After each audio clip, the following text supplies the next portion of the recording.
Welcome to the Elevated Marketing podcast show that is designed for business owners and marketers who are tired of overhyped advice. We talk through what we're testing, we challenge assumptions, and we share what's really happening in the world of marketing, which is messy, creative, and always evolving.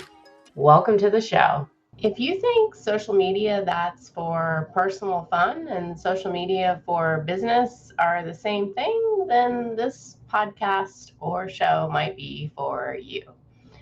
My name is Jennifer Denny. I am the founder of Elevated Marketing Solutions, and that is what we're going to talk about today.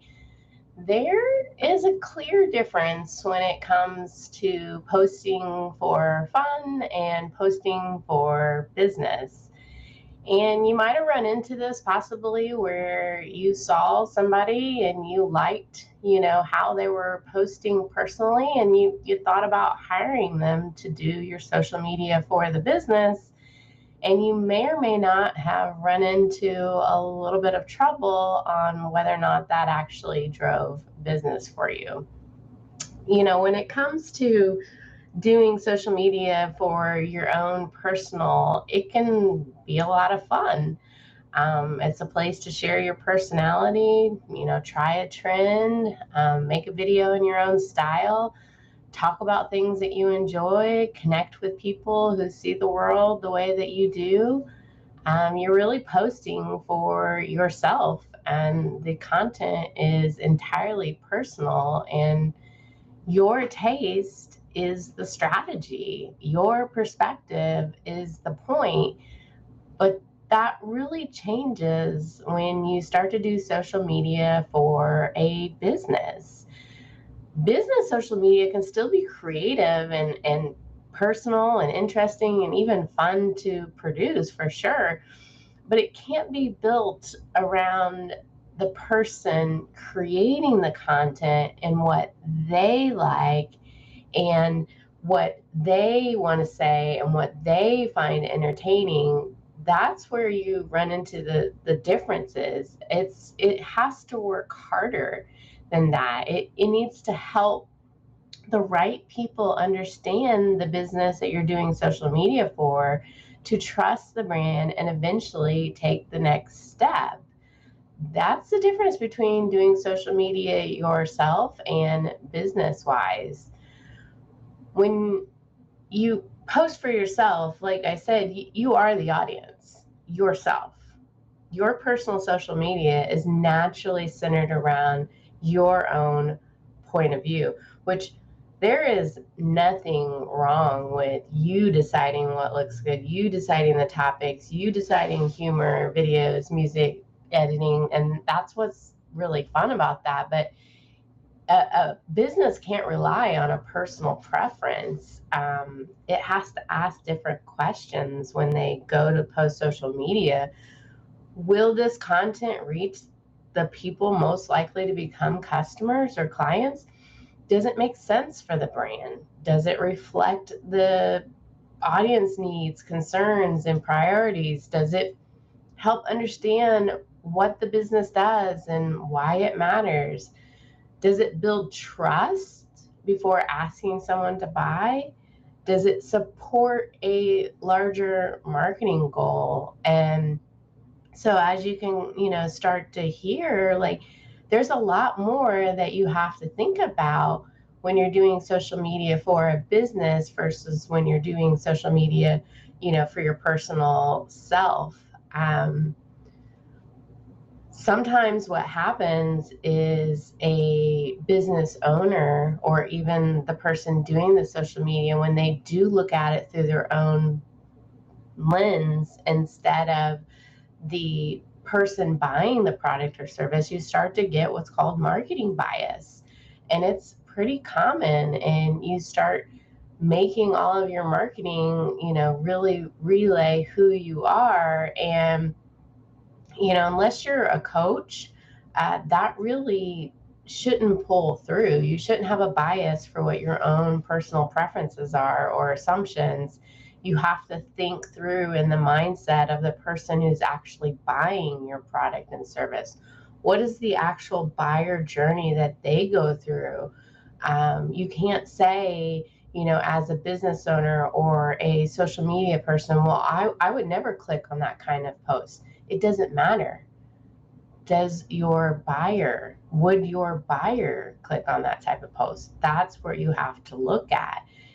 You have to set aside your own ego and your own, information that you're coming from. Look at it from your buyer. Another common problem is, you might be looking at someone's personal social media and you see that they're getting a lot of attention. They're getting a lot of comments. They're getting a lot of likes, shares, what have you. Attention is not enough if it's the wrong attention. Sometimes people just want to see the train wreck going by.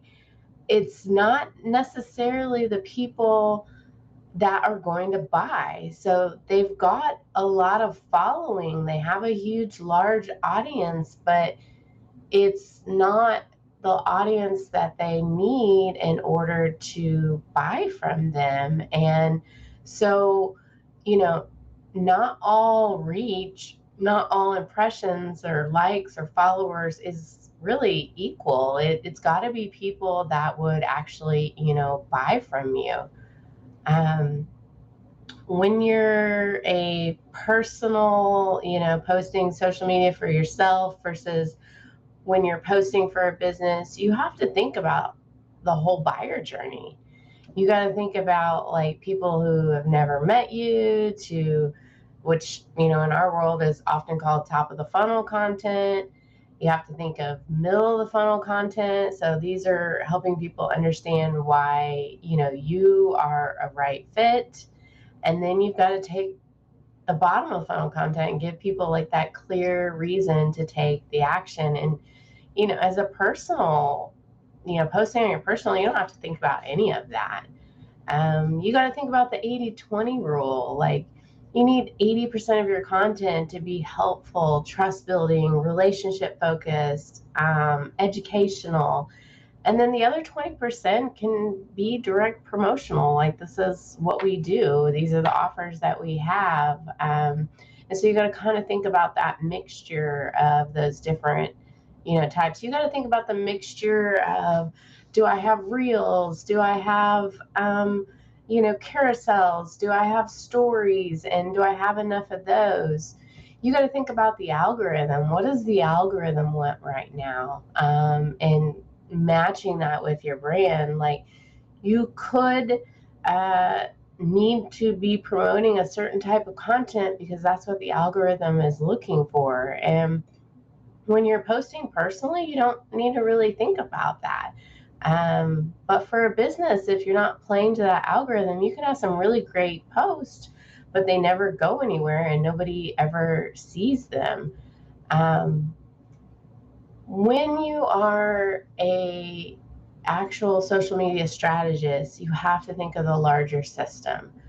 There is other marketing that's going on, and you can't be isolated over here in your own little island. Like, your social media likely came from content topics, ideas, themes that got produced into videos, that got produced into graphics, that got produced into a blog post, that got produced into a podcast, that got produced into a webinar, and so on and so on. And so if you've got social media over here like doing a completely different vibe and is not tied to the rest of your marketing, you're not telling a story out there that's consistent and over.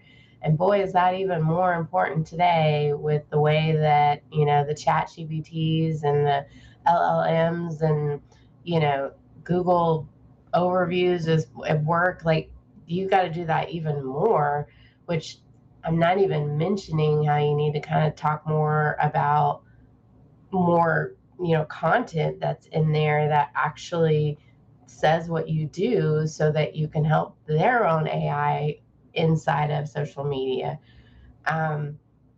Social media can still be fun and still be strategic though. Like, doing it professionally does not mean that the post needs to like be overly polished and formal and sales driven. Like that's no fun either. There still needs to be room for personality, still needs room for creativity. It just needs to be what the brand is.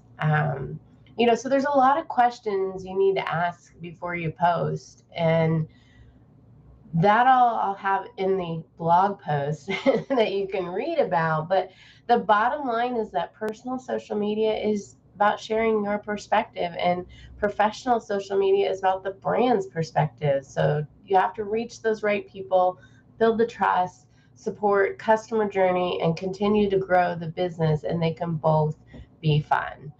So I hope this maybe helps you think through maybe who the next hire is that you need to do for your social media, and maybe think through who you already have going for it now. So thanks for listening today. You can follow along with all the content that I put out. My name is Jennifer Denney. It's Denney. It is all on LinkedIn, or you can head over to elevatedmarketing.solutions and see everything over there as well. So everybody take care and have a great day.